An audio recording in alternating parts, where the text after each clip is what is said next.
అందరికీ నమస్కారం. ఇవాళ మనతో పాటు ప్రముఖ ఆధ్యాత్మికవేత్త జ్యోతిష్య వాస్తు పండితులు బ్రహ్మశ్రీ ఉమామహేశ్వర సిద్ధాంత్ గారు మనతో ఉన్నారు. గురుగారితో మాట్లాడదాం. గురుగారు నమస్కారం అండి. ఆయుష్మాన్ భవ.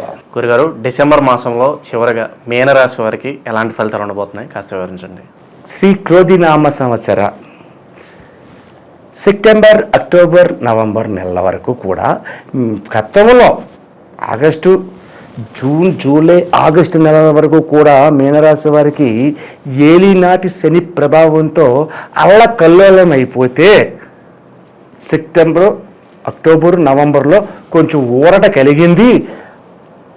అంతవరకు కూడా బాగానే నడుచుకుంటూ వచ్చారు, కొంచెం ఊపిరి తీసుకుంటా ఉన్నారు అని మనం చెప్పుకున్నాం గతంలో. మరి డిసెంబర్ నెల ఎలా ఉంటుందంటే అప్పుడే నేను చెప్పాను. డిసెంబర్ నెల గురించి అప్పుడు చూద్దాం. ఇప్పుడు ఎందుకని డిసెంబర్ నెలలో చెప్పుకున్నది డిసెంబర్లో చెప్దాం. ఇప్పుడు ఎందుకు? ఈ అక్టోబర్, నవంబర్ దాకా కూడా చాలా బాగుంటుంది. దేవుని వార్తలే జరిగినాయి కదా, అంత బాగానే ఉంది. కాబట్టి ఈ మీనరాశి వారి తర్వాత చూద్దాం అని చెప్పుకున్నాం. అయితే శ్రీ క్రోధినామ సంవత్సరము మార్గశిర మాసములో మళ్ళీ మీనరాశి వారికి ఏలినాటి శని ప్రభావం వల్ల నష్టదాయకమైన, కష్టదాయకమైన పరిస్థితులు చవికొన్నవి. పైకి నవ్వుతూ ఉన్నారు, సంతోషకరంగా ఉన్నారు, జేబులో రూపలేదు. వీళ్ళ పరిస్థితి ఇదే. మీనరాశి వారి పరిస్థితి ఎంతో హుందాతనంగా, ఉల్లాసంగా కనపడుతున్నారు. కానీ లేదు, వీళ్ళ దగ్గర ధనం లేదు, ధనం రావట్లేదు. ఏలినాటి శని ప్రభావము, ధనం రావట్లేదు. అయితే ఏ నక్షత్రాల వారికి రావటం లేదు? మీనరాశిలోని పూర్వాభాద్ర 4వ పాదం మీనరాశిలో ఉంటుంది. ఉత్తరాభాద్ర 1, 2, 3, 4 పాదాలు మీనరాశిలో ఉన్నాయి. రేవతి 4 పాదాలు కూడా మీనరాశిలో ఉన్నాయి. రేవతి నక్షత్రం గురించి చెప్పట్లేదు. నేను చెప్పబోయేది పూర్వాభాద్ర 4వ పాదం వారు, ఉత్తరాభాద్ర 1, 2, 3, 4 పాదముల వారికి నేను చెప్తున్నాను. ఈ యొక్క వారి పరిస్థితి ఎలాగుందంటే కక్కలేక, మింగాలేక, చెప్పుకోలేక, దాచుకోలేక, అణుచుకోలేక సతమతమతమైపోతూ గందరగోళ పరిస్థితిలో ఉన్నారు. వీళ్ళు ఎంత గందరగోళమైన పరిస్థితిలో ఉన్నారు అంటే చేస్తానన్నవాడు చెయ్యడు, మోసకారితనానికి గురైపోతున్నారు. డబ్బుని వృధాగా ఖర్చు అవుతుంది, డబ్బు రావట్లేదు. డబ్బు అంటే రావట్లేదు రైటే, ఖర్చు వస్తుంది. ఖర్చు మాత్రం వస్తుంది. ఖర్చు ఆగుద్దా? ఎట్టి పరిస్థితులు ఆగదు. ఖర్చు ఆగదు.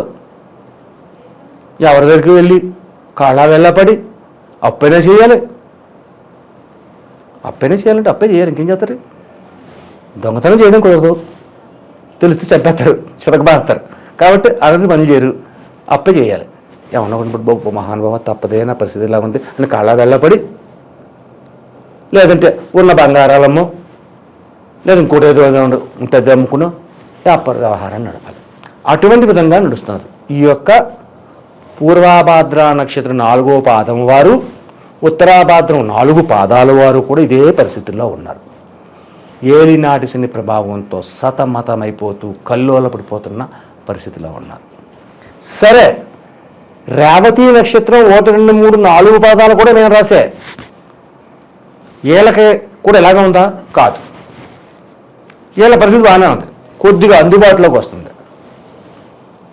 మీనరాశిలోని 9 పాదాల్లో 9 రకాలుగా ఉండవు, కొన్ని మార్పులు వస్తుంటాయి. రేవతి నక్షత్రం వారు కూడా మీనరాశిలో ఉన్నారు కదా, ఏలినాటి శని రేవతి నక్షత్రం వారు కూడా ఉంది.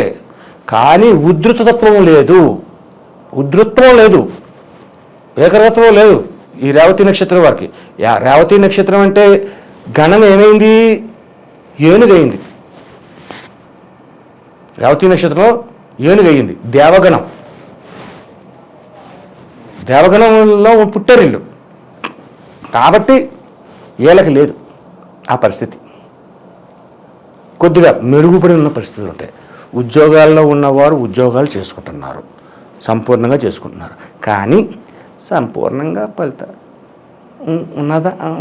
ఏదో ఉండలే, గడుస్తుందంటే నడుస్తుంది. కానీ పరిమితికి మించి నడుస్తలేదు. కొద్దిగా మందకొడతారండి. మరి ఉత్తరాభాద్ర వాళ్ళకి అలా లేదే, అసలు లేకుండా పోయింది. అప్పులు చేస్తున్నారు, వీళ్ళు అప్పులు చేయరు. అప్పులు చేయాలని అవసరం లేదు ఈ రేవతి నక్షత్రం వారు. అటువంటి విధంగా నడుస్తుంది. ఉద్యోగ రంగంలో ఉద్యోగం చేస్తున్నారు. అలాగే వ్యాపార రంగంలో వాళ్ళు కూడా వ్యాపారాన్ని సంక్రమంగా చేసుకుంటున్నారు. వ్యవసాయ రంగంలో ఉన్న వారు కూడా మీనరాశిలో రేవతి నక్షత్రంలో ఉన్నవారు సుఖ సంతోషాలుగానే ఉన్నారు. ఇటువంటి విధంగా మీనరాశి నడుస్తుంది. భార్యాభర్తల మధ్యన ఏ కలతలో లేవు. గొప్ప అంటే ఉత్తరాభాద్ర నక్షత్రం వారికి, పూర్వభాద్ర 4వ పాదం వారికి, ఉత్తరాభాద్ర 4 పదాల వారికి, రేవతి 4 పదాల వారికి కూడా భార్యాభర్తల మధ్యన కలతలు లేవు. అదొక సంతోషం. గుడిలో మెల్ల, గుడి కంటే మెల్లమేలు అంటారు కదా, అదొక యోగదాయకమైన పరిస్థితి ఉన్నారు.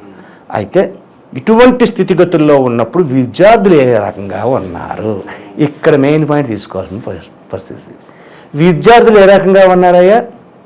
మీనరాశిలో ఉన్నవాళ్ళు విద్యను ఆధిక్యతను పెంచుకుంటున్నారు. ఉద్యోగ రంగముల గురించి ప్రయత్నం చేసేవారు ఉద్యోగాలు తెచ్చుకుంటున్నారు. ఉద్యోగ రంగంలో ప్రమోషన్లు పొందాలనుకున్న వారు రేవతి నక్షత్రంలో ఉన్న వాళ్ళు పొందుతున్నారు. మీనరాశిలో ఉన్నారు. అటువంటి విధంగా ఉంది. ఇక ఇంత సతమతమవుతున్న పూర్వాభాద్ర 4వ పాదములు, ఉత్తరాభాద్ర 4 పాదాలు ఉన్న మీనరాశి వారి పరిస్థితుల్లో ఆరోగ్య సమస్య ఎలా ఉంది? ఈ యొక్క ఉత్తరాభాద్ర నక్షత్రం వాళ్ళు ఆరోగ్యం దగ్గర నెగ్లెక్ట్ చేయకూడదు. బాగోలేదు, అనారోగ్యమైన స్థితి దగ్గరికి వెళ్తున్నారు. చాలా జాగ్రత్తగా ఉండాలి. ఇప్పుడే కాదు, ఒక సంవత్సరం వరకు కూడా ఇదే పరిస్థితి ఉంటుంది. కాబట్టి జాగ్రత్తను వహించాలి. ఎట్టి పరిస్థితుల్లోని నెగ్లెక్ట్ చేసుకోకూడదు. మీనరాశి వారిలో ఉన్న రేవతి నక్షత్రం వారికి ఆరోగ్య సమస్య పెద్దగా లేదు, బాగానే ఉంది. అలాగని చెప్పేసి బాగానే ఉంది కదా అని చెప్పేసి నేను ఎట్లు వచ్చినట్టు ప్రయత్నిస్తాను, నేను ఎట్లు డ్రింక్ చేస్తాను అంటే అక్కడ పోతాయి. జాగ్రత్త వహించాలి. ఇటువంటి స్థితిగతులతో మీనరాశి నడుస్తుంది. సరేనండి, ఇటువంటి పరిస్థితుల్లో ఉన్నప్పుడు ఏ రకంగా మసులుకోవాలో ఆ రకంగానే ఎప్పటికెయ్యది ప్రస్తుతం అప్పటికా మాటలాడి ఎన్యుల మనములు నొప్పింపక తానవ్వక తప్పించుకు తిరుగువాడు ధన్యుడు సుమతి అన్నట్టుగానే ఎప్పటికి ఏది మాట్లాడాలో, ఎప్పటికి ఎంతవరకు మన వ్యవహారం నడపాలో అంతవరకు ఉండాలి. తెగిదాకా అయితే తెగిపోతే ముడి పెడితే బాగోదు. కాబట్టి ఎంతవరకు ఉండాలి అందరూ. గురుగారు, అయితే వీళ్ళు వివాహాల విషయంలోనూ మరి ఇంకా పెళ్ళి విదేశాల విషయంలోనూ ఇంకా అయితే వీళ్ళు ఇంకా వేచి చూడాల్సిన సమయం అయితే ఉందంటారు అయితే ప్రస్తుతానికైతే. మరి ఇంకా మెరుగైన ఫలితాల కోసం ఎటువంటి పరిహారాలు చేసుకుంటే బాగుంటుందంటారు? గతం నుంచి నేను ఒకటే పరిహారాన్ని ఇస్తున్నాను, తప్పదు, అదే ఇవ్వాలి. మీనరాశి వారికి చేయవలసిన పరిహారాల్లో శ్రీ గురుదత్త పాలాభిషేకాలు మానడానికి వీల్లేదు. అంటే ఇక్కడ బ్రహ్మ విష్ణు మహేశ్వరుని ముగ్గురు కలిస్తేనే దత్తుడు అవుతారు. దత్తాత్రేయుని పూజించాలి. ఇక్కడ ముఖ్యంగా దక్షిణామూర్తి, పరమశివుల్లో దక్షిణామూర్తి, లలిత రాజరాజేశ్వరి మాత భర్త ఎవరు? దక్షిణామూర్తి. అంటే ఆ దక్షిణామూర్తిని పూజించాలి. జాజులు, విరజాజులు, సన్నజాజులతోటి అలంకరణ చేయాలి. ఈశ్వర అభిషేకతత్వంగా దక్షిణామూర్తి లింగాకారం ఉంటుంది. కొన్ని చోట్ల లింగాకారం లేకపోతే పటం ఉంటుంది. లింగాకారం లేదు అంటే మామూలుగా సాధారణంగా ఉండే శివాలయంలోకి వెళ్ళి కాశీ విశ్వేశ్వర అంటే కాశీ క్షేత్రాన్ని నుంచి తీసుకొచ్చిన శివాలయాలు ఉంటాయి. ఆ కాశీ క్షేత్రం నుంచి వచ్చిన శివాలయంలోకి గర్భగుడిలోకి అన్యులందరినీ కూడా ప్రవేశిస్తారు. మనం అభిషేకం చేసుకుంటాం. రామ పంతులు గారు మంత్రాలు చదువుతుంటారు, నమక చమకాలు చదువుతూ ఉంటారు. మనం అభిషేకం చేసుకోవచ్చు. అలా చేయించుకోండి. అటువంటి విధంగా అభిషేకం చేయించండి. అలాగే దక్షిణామూర్తి పటాన్ని ఇంట్లో పెట్టుకోండి. అలాగే గురువారం నాడు గురుదత్తుడు దత్తాత్రేయ స్వామి దగ్గరికి వెళ్ళండి. పాలాభిషేకాన్ని చేయించండి. పాలు చాలు ఆయనకి. పాలాభిషేకాన్ని చేయించండి. పాలాభిషేకం చేసిన గురువారం నాడు శుభ్రంగా దత్తాత్రేయుడికి పాలాభిషేకం చేసినప్పుడు సాయిబాబాని తప్పనిసరిగా కలవాలి. షిరిడీ సాయిని కలవాలి, కలిసి తీరాలి. కలిసి ఆయనకి ఒక పసుపు రంగు గులాబీని కొంచెం పాలకోవా తీసుకొచ్చి ఆయనకి పెట్టించి ఆ పాలకోవాని 10 మందికి పంచాలి. పంచి చేస్తే మీ రేవతి నక్షత్రం వారికి, ఉత్తరాభాద్ర నక్షత్రం వారు, పూర్వభాద్ర 4వ పాదం వారు కూడా ఇటువంటి పరిహారాలు చేస్తే ఏలినాటి శని ప్రభావంలోని చాలా మటుకి ప్రసన్నతత్వం వస్తాయి. ప్రసన్నత్వం వచ్చిందంటే వీళ్ళకి కొంచెం ఊపిరి తీసుకునే పరిస్థితి వస్తుంది. అంటే మొన్నటిదాకా బాగానే ఉంది, డిసెంబర్ నెల, నవంబర్ నెల కూడా బాగానే ఉంది. ఈ డిసెంబర్ నెల నుంచి క్రోధినామ సంవత్సరం అయ్యి నాగవకరణము, సుకర్మ యోగము, మార్గశిర మాసము జరిగినందువల్ల ఇటువంటి దుష్ఫలితములు కలిగాయి. కాబట్టి దానికి పరిహార విధానంగా జ్యోతిష శాస్త్ర ప్రకారంగా శాస్త్ర విధానాలన్నీ చెప్పిన విధానాన్ని మనం ఇప్పుడు మనం చెప్పుకున్నాం. ఈ యొక్క పరిహారం చేయాలి. ఇది ఎప్పుడైతే చేస్తారో ఎంతటి నష్టదాయకమైన కష్టదాయకమైన పరిస్థితులు ఉన్నా కూడా అది మనకు తెలియకుండా వెళ్తుంది. మొత్తం పోతుందని నేను అంటలేదు, తెలియకుండా వెళ్తుంది. డిసెంబర్ నెలలో మీన రాశి వారికి ఎలాంటి ఫలితాలు ఉంటాయి, అలాగే మీరు చేసుకోవాల్సిన పరిహారాలు తెలియజేసినందుకు ధన్యవాదాలు గురుగారు. ఆయుష్మాన్ భవ.